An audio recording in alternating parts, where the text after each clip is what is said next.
দর্শক, আমরা কিন্তু আছি এখন ঢাকা ৯ আসনে এবং সোশ্যাল মিডিয়ায় যে কথা চলছে যে এই এলাকার যারা ভোটার তারা কিন্তু এক ধরনের মধুর সমস্যায় পড়েছেন। আমরা জানার চেষ্টা করব আসলে এলাকাবাসী কি ভাবছেন এই তাদের নির্বাচন নিয়ে। ১২ তারিখে তারা কি ফয়সালা করতে চান। এলাকাবাসীর সাথে কথা বলে আমরা যেটা জানলাম যে আসলে এখানে কিন্তু হাবিবুর রশিদ এবং তাসনিম জারা, বিশেষ করে এই দুজন কিন্তু হাড্ডাহাড্ডি লড়াইয়ের সম্ভাবনা রয়েছে। চলুন কথা বলা যাক এলাকাবাসীর সাথে। কি নাম ওর? যুবরাজ।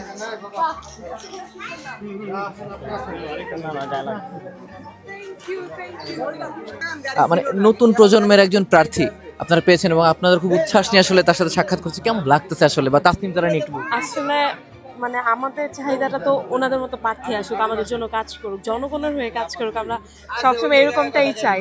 হাবিব ভাইয়ের একটি মাত্রা যেতেই হবে। হাবিব ভাইয়ের আগমন। কেমন লাগতেছে আসলে এই ভোটের পরিবেশটা? কাকে আপনার বেশি ভালো লাগতেছে বলতে পারেন চাইলে আমাকে।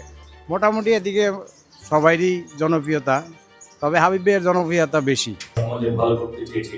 যদি বলে হাবিব ভালো ছেলে তাকে তাহলে আমাকে ভোট দিবেন, যদি বলে হাবিব খারাপ ছেলে আপনারা আমাকে ভোট দেওয়ার দরকার নেই।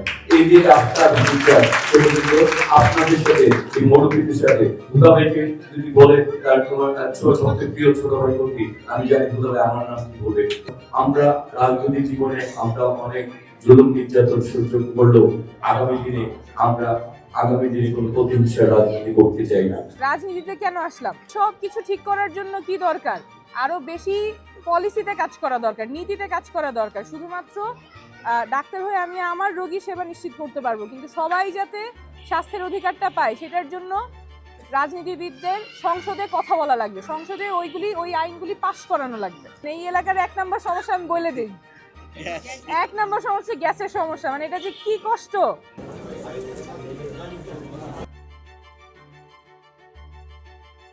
১২ তারিখটা আর অল্প কয়েকদিন আছে। এই কয়েকদিনে আপনাদের যারা পরিচিত আছে তাদেরকে বললেন ফুটবল মার্কায় ভোটটা দিতে। সে শিক্ষিত মানুষ, ডাক্তার মানুষ এবং সে রাজনীতিতে নামছে। আশা করি তার যারা ভবিষ্যৎ ভালো হবে, আমাদের ইনশাআল্লাহ ভবিষ্যৎ প্রজন্মের জন্য সবচেয়ে ভালো সে। জনাব হাবিবুর রহমান, হাবিবুর রশিদ হাবিব ভাই অনেকদিন যাবত এখানে এলাকার মাটি মানুষের নেতা।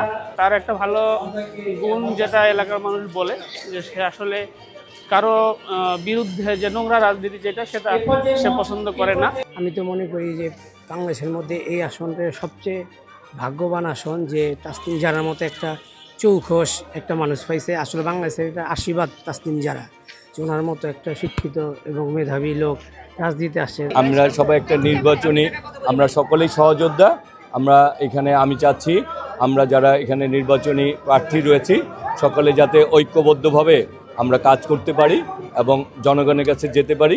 জনগণ যাদেরকে মতামত দিবে তাদেরকে নিয়ে কাজ করব, কিন্তু আমি ব্যক্তিগতভাবে চাই আমাদের এই প্রার্থীদের মধ্যে একটি সম্পর্ক থাকুক, এমন একটি ব্যক্তিগত এবং সামাজিক সম্পর্ক থাকুক। আমরা অভূতপূর্ব সাড়া পাচ্ছি, যেখানেই যাচ্ছি আসলে এতখানি ভালোবাসা, এতখানি শুভেচ্ছা মানুষ দিচ্ছেন, এত কাছের করে নিচ্ছেন, এটা আসলে ভাষায় প্রকাশ করার মতো না যতখানি ভালোবাসা মানুষ দিচ্ছেন। এবং এই যে আমরা ভিন্নভাবে প্রচারণা করছি, মাইকিং ছাড়া, কোনো শোডাউন ছাড়া, একেবারেই তাদের উঠানে এসে দোরগোড়ায় এসে গলিতে গলিতে তারপরে বাজারে গিয়ে তাদের সাথে সরাসরি কথা বলা, সরাসরি যোগাযোগ, এটাও মানুষ খুব পজিটিভলি নিচ্ছেন।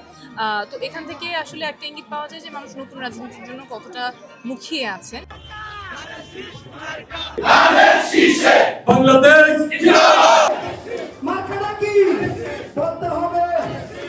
এখানে গর্ভবতী অনেকে আসছেন দেখা করতে, আপনাদেরকে অনেক ধন্যবাদ।